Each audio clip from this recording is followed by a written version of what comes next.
बिस्मिल्लाहिर्रहमानिर्रहीम। अब हम बात कर रहे हैं जिस टॉपिक है उसका नाम है ग्रेविटेशनल फील्ड। ठीक है जी, ग्रेविटेशनल फील्ड। अच्छा, अब ग्रेविटेशनल फील्ड बेसिकली हम किसे कह रहे हैं? ग्रेविटेशनल फील्ड हमारे पास यहां डेफिनेशन की है कि एक वो रीजन कहना चाहिए किसी मास के गिर्द, वो रीजन जिसमें वो क्या करता है, वो एक्सपीरियंस करता है ग्रेविटेशनल अट्रैक्शन को।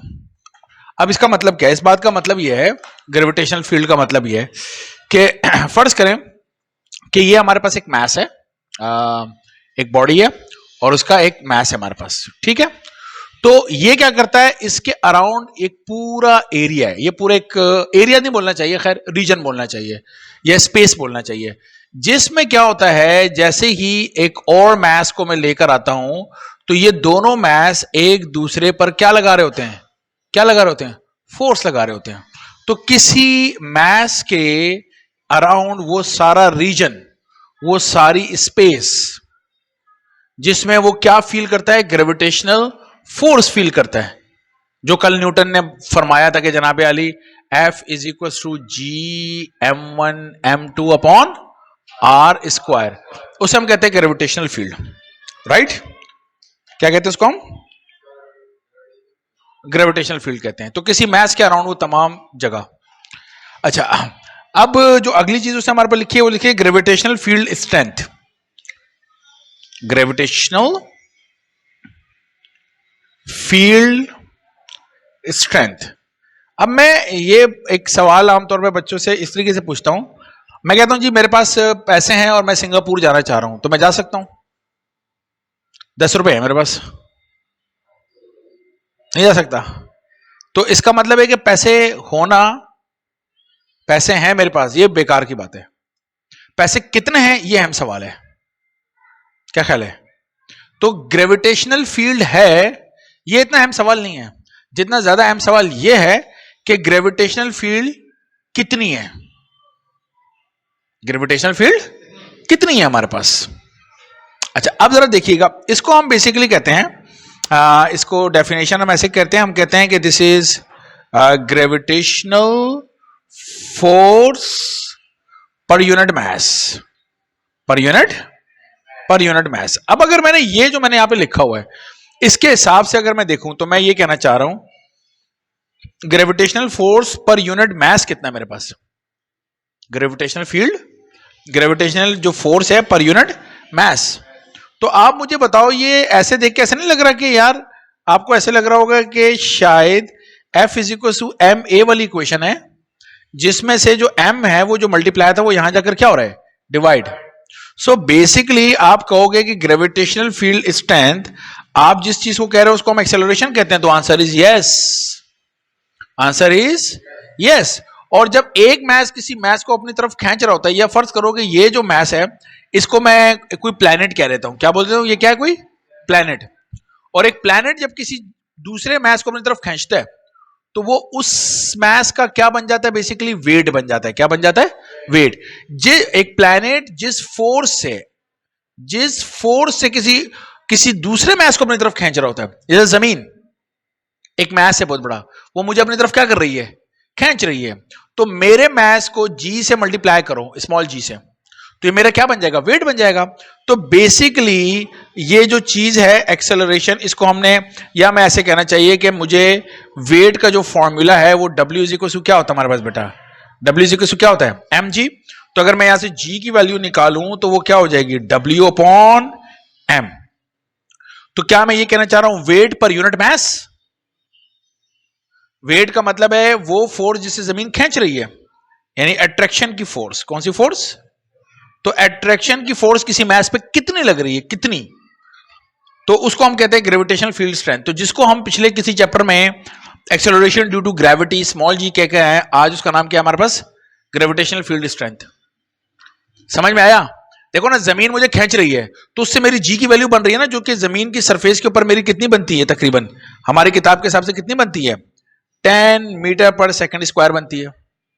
अगर मैं चांद की सरफेस के ऊपर हूं तो ये मेरे पास बनती है तकरीबन 1.6 मीटर पर सेकंड स्क्वायर। तो ये जिस वैल्यू से किसी दूसरे मास को खींचा जा रहा है, तो उस मास को जब खींचेंगे उस पर फोर्स लगेगी, तो फोर्स क्या प्रोड्यूस करती है? फोर्स क्या प्रोड्यूस करती है? एक्सेलरेशन। तो उसमें क्या प्रोड्यूस होगी? एक्सेलरेशन। तो जब ग्रेविटेशनल फोर्स खींच रही है, कौन सी फोर्स खींच रही है? उससे जो एक्सेलरेशन प्रोड्यूस हो रहा है, उससे उसे कहते हैं ग्रेविटेशनल फील्ड स्ट्रेंथ। क्या कहते हैं?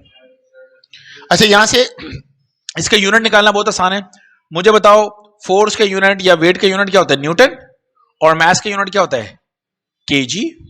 तो हम कहेंगे कि ऑन अर्थ सरफेस, जमीन की सरफेस पे, या जमीन के लिए जो जी की वैल्यू है वो मेरे पास कितनी है? कितनी है मेरे पास? 10 न्यूटन पर केजी। आप देख रहे हैं? और यही न्यूटन पर केजी हमारे पास 10 मीटर पर सेकंड स्क्वायर है।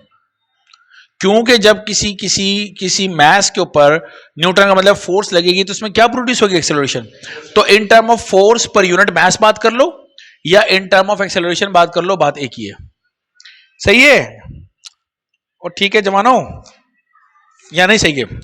तो यहीं से उसने वेट का टॉपिक भी लिखा हुआ है। मेरा ख्याल है वेट का टॉपिक क्लियर हो गया होगा। हाँ हाँ भाई। तो वेट क्या है मेरे पास? कि कोई प्लैनेट है, जैसा ऐसे कर लेते हैं कि ये अर्थ की सरफेस है, ये हमारे पास क्या? अर्थ की सरफेस है। और अर्थ किसी ऑब्जेक्ट को अपनी तरफ क्या कर रहा है? क्या कर रहा है? खींच रहा है, अपनी तरफ अट्रैक्ट कर रहा है, किसी मास को अपनी तरफ अट्रैक्ट कर रहा है। तो ये उसका क्या बनेगा? इससे क्या बनेगा? उसका जिस फोर्स से खींच रहा है वो फोर्स उसका वेट कहलाएगा। उसका फॉर्मूला हमारे पास क्या है? mg। राइट? कोई इशू तो नहीं है? अच्छा, आमतौर पे जिस तरीके से मैंने यहां पे बनाया हुआ है, तो होता ही है कि अगर मैं किसी मार्कर को छोड़ दूं तो ये मार्कर नीचे आ रहा होगा, तो आप बोलेंगे इसका वेट इतना है। ये आमतौर पे मेरे हिसाब से फिजिक्स में गलत कॉन्सेप्ट है। जब हम वेट की बात करते हैं तो हमें बात करना चाहिए कि वो सरफेस पर रखा हुआ है। कहां पे रखा हुआ है? सरफेस पे रखा हुआ है। ओके? तो जब इसको सरफेस पे रखेंगे इस मास को, तो ये मास सरफेस के ऊपर जो फोर्स लगा रहा होगा, उस फोर्स को बेसिकली हम क्या बोलते हैं? वेट कहते हैं। क्या बोलते हैं? वेट कहते हैं। लेकिन हम इस तरह तस्वीर बना के भी बात कर लो, नाइन्थ है, कौन सा कोई बड़ी क्लास है, कोई मसला नहीं है। मतलब कॉन्सेप्ट होना चाहिए कि वेट क्या है? जिससे कोई प्लेनेट खींचता है। मैं जमीन नहीं कहना चाह रहा, चांद पर भी वेट होता है, वजन होता है, मार्स पे भी होता है, जुपिटर पे भी होता है। समझ आ रही है ना? या नहीं समझ में आ रही? तो अगर मैं जमीन की सरफेस पे खड़ा हूं तो जमीन मुझे खींच रही है, तो वो जो जमीन मुझे खींच रही है उसे क्या बोलेंगे? बस ये कहना चाह रहा हूं। वेट का फॉर्मूला W=mg, और जी की वैल्यू जमीन की सरफेस पे कितनी है? 10 है। यहां तक कोई इशू? कोई इशू नहीं है। फिर हमारे पास एक डेरिवेशन है जिसे हम कहते हैं मास ऑफ अर्थ। किसकी डेरिवेशन है? मास ऑफ अर्थ की डेरिवेशन है हमारे पास। बहुत आसान सी डेरिवेशन है, अभी इसको कर लेते हैं। फर्ज करें ये इतना बड़ा सा मैंने जमीन बना दिया, और ये जमीन का सेंटर है, जमीन की सेंटर से जमीन की सरफेस तक यहां पर एक शख्स खड़ा हुआ है। ओके? राइट? जिस बंदे का मास कितना है? m, और जमीन के मास को हम कैपिटल M और देख लेते हैं, यस E लिखा हुआ है। तो ME का मतलब है मास ऑफ अर्थ। ME का मतलब है मास ऑफ अर्थ है हमारे पास। एग्रीड? जमीन के सेंटर से जमीन की सरफेस तक का जो डिस्टेंस है उसे मैं क्या बोल रहा हूं? Radius of earth. क्या कह रहा हूं? Radius of earth. कोई इशू तो नहीं है? अच्छा, अब जमीन एक मैस है और उसके ऊपर जो बंदा खड़ा हुआ है दूसरा मैस है। दो मैस, न्यूटन ने क्या फरमाया था? हमेशा एक दूसरे को क्या करते हैं? अट्रैक्ट करते हैं। तो मैं कह रहा हूं कि according to Newton's law of कौन सा? ग्रेविटेशन। सोए हुए हो बेटा? तो F=g m1 m2 अपॉन क्या होता है?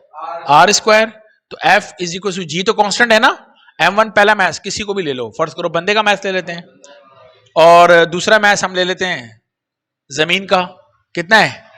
me, और दोनों के दरमियान डिस्टेंस सेंटर टू सेंटर कितना है हमारे पास?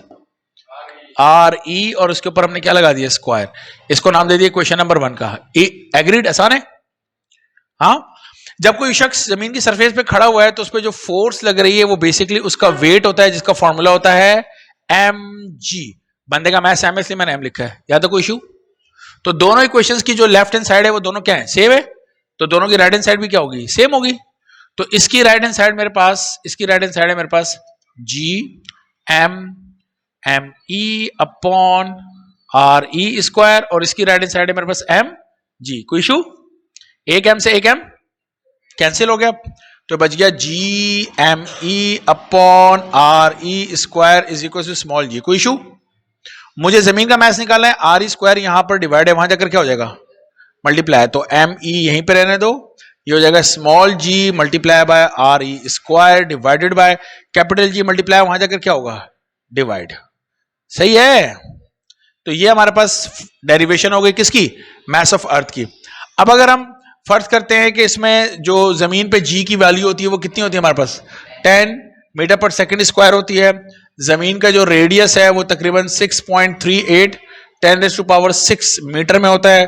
कैपिटल जी की वैल्यू होती है 6.67 10⁻⁻11।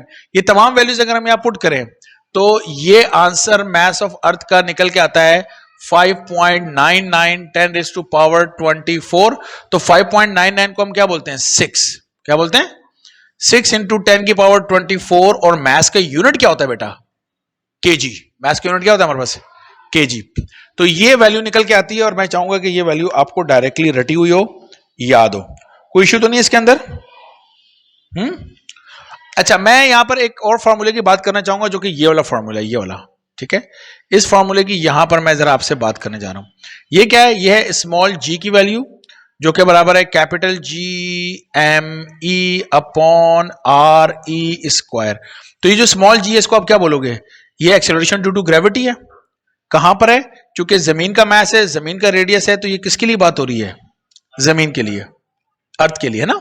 तो अगर मैं आज से पहले आपसे पूछता कि जी की वैल्यू हमारे पास होती है 10 मीटर पर सेकंड स्क्वायर, ये वैल्यू होती है, तो ये वैल्यू कहां से होती है? तो आप बोलेंगे पता नहीं, बस आपने कहा था होती है तो हमने भी याद कर लिया। लेकिन आज इस वैल्यू के होने का रीजन हमें समझ में आ गया, और वो रीजन ये है कि जी की वैल्यू जो कि ये है, जमीन का मास जो कि ये है, जमीन का रेडियस ये है, इनकी इस कॉम्बिनेशन की वजह से ये वैल्यू बनती है हमारे पास। इसका मतलब है इन वैल्यूज को अगर मैं मास को, रेडियस को चेंज करूं तो ये वैल्यू भी क्या होगी? चेंज होगी। और यही होता है कि अगर मुझे फर्ज करो कोई न्यूमेरिकल करना पड़े जिसमें मुझे किसके लिए ग्रेविटी कैलकुलेट करनी हो, मून के लिए, तो मैं जी एम मून के लिए लगाऊंगा, तो कैपिटल जी तो कांस्टेंट वही रहेगा, है ना? तो अगर मुझे अर्थ की ग्रेविटी है तो अर्थ का मास था, मून की ग्रेविटी होगी तो मास किसका लिखूंगा? मून का। अर्थ की ग्रेविटी थी तो अर्थ के रेडियस पे स्क्वायर था, और अगर मून की ग्रेविटी लिखनी है तो मून के रेडियस पे क्या लगाऊंगा? स्क्वायर। आसान है, समझ में आ रही है? इसी तरह अगर मुझे कल कला को वो बोलता है फॉर जुपिटर, किसके लिए करो?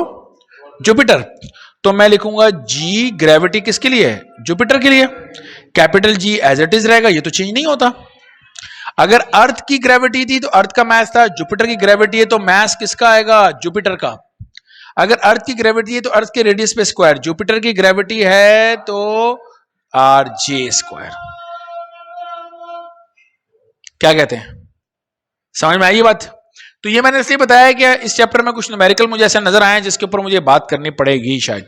ठीक है, तो क्या मैं मुतमईन रहूं? यहां तक बातें सारी समझ में आ रही हैं? कोई इश्यू तो नहीं यहां तक?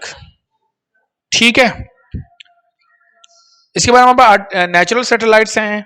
आर्टिफिशियल सैटेलाइट का मतलब यह कि वो चीज जो किसी के गिर्द घूमे। तो क्या जमीन सूरज के गिर्द नहीं घूम रही? तो क्या जमीन सैटेलाइट हुई? यस, लेकिन कौन सी? Natural satellite. चांद जमीन के गिर्द नहीं घूम रहा, तो चांद सैटेलाइट नहीं हुआ? यस। चांद कौन सा सैटेलाइट हुआ? Natural satellite. अब एक सैटेलाइट वो है जो हम भेजते हैं, जो हमने भेजी, और वो जमीन के गिर्द क्या कर रही है? घूम रही है, तो उसे हम कौन सी सैटेलाइट बोलते हैं? Artificial satellites. तो नेचुरल सैटेलाइट और आर्टिफिशियल सैटेलाइट्स के बारे में कुछ बातें हैं। और आर्टिफिशियल सैटेलाइट आपको पता है कि कम्युनिकेशन वगैरह के लिए, इंटरनेट के लिए, इन तमाम चीजों के लिए इस्तेमाल की जा रही है। ठीक है, तो ये सब आप पढ़ लीजिएगा, और उसके में कोई क्वेश्चन हो तो मुझसे जरूर पूछिएगा। इसके बाद Newton law of gravitation and motion of satellite है। 2 डेरिवेशन मेरे ख्याल है हमारे पास आ गई हैं। इन 2 डेरिवेशन के साथ चैप्टर कंप्लीट हो जाएगा। तो अगला काम मैंने क्या करना है, आपको वो 2 डेरिवेशन करवानी है, राइट? तो इसको यहां तक आप छाप लीजिए। हाँ, यस हुआ, चैप्टर खत्म हो जाएगा।